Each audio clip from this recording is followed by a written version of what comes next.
The Gospel of Mark, chapter 7. The tradition of the elders. Now when the Pharisees and some of the scribes who had come from Jerusalem gathered around him, they noticed that some of his disciples were eating with defiled hands, that is, without washing them. For the Pharisees and all the Jews do not eat unless they wash their hands, thus observing the tradition of the elders, and they do not eat anything from the market unless they wash. And there are also many other traditions that they observe, the washing of cups and pots and bronze kettles and beds. So the Pharisees and the scribes asked him, "Why do your disciples not walk according to the tradition of the elders, but eat with defiled hands?"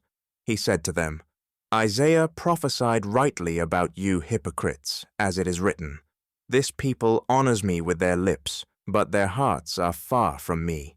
In vain do they worship me, teaching human precepts as doctrines. You abandon the commandment of God and hold to human tradition.'" Then he said to them, "You have a fine way of rejecting the commandment of God in order to keep your tradition. For Moses said, 'Honor your father and your mother,' and 'Whoever speaks evil of father or mother must surely die.' But you say that if anyone tells father or mother, 'Whatever support you might have had from me is korban,' that is, an offering to God, then you no longer permit doing anything for a father or mother, thus nullifying the word of God through your tradition that you have handed on.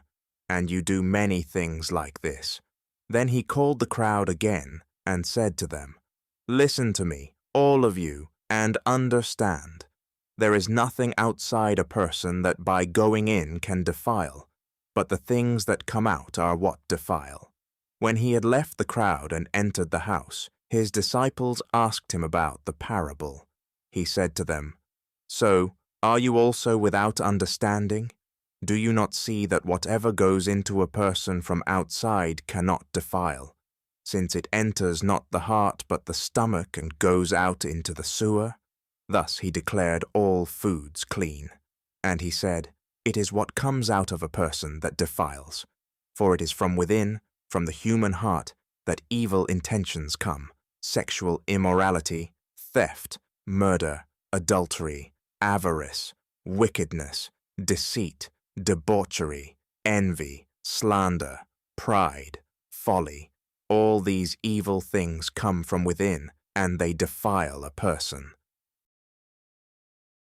The Syrophoenician woman's faith. From there he set out and went away to the region of Tyre. He entered a house and did not want anyone to know he was there, yet he could not escape notice. But a woman whose little daughter had an unclean spirit immediately heard about him, and she came and bowed down at his feet. Now the woman was a Gentile of Syrophoenician origin. She begged him to cast the demon out of her daughter. He said to her, "Let the children be fed first, for it is not fair to take the children's food and throw it to the dogs." But she answered him, "Sir, even the dogs under the table eat the children's crumbs." Then he said to her, "For saying that you may go, the demon has left your daughter." And when she went home, she found the child lying on the bed and the demon gone. Jesus cures a deaf man. Then he returned from the region of Tyre and went by way of Sidon toward the Sea of Galilee in the region of the Decapolis. They brought to him a deaf man who had an impediment in his speech, and they begged him to lay his hand on him.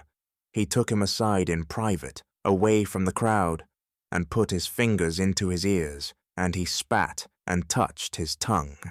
Then looking up to heaven, he sighed and said to him, "Ephphatha," that is, "be opened." And his ears were opened, his tongue was released, and he spoke plainly. Then Jesus ordered them to tell no one. But the more he ordered them, the more zealously they proclaimed it.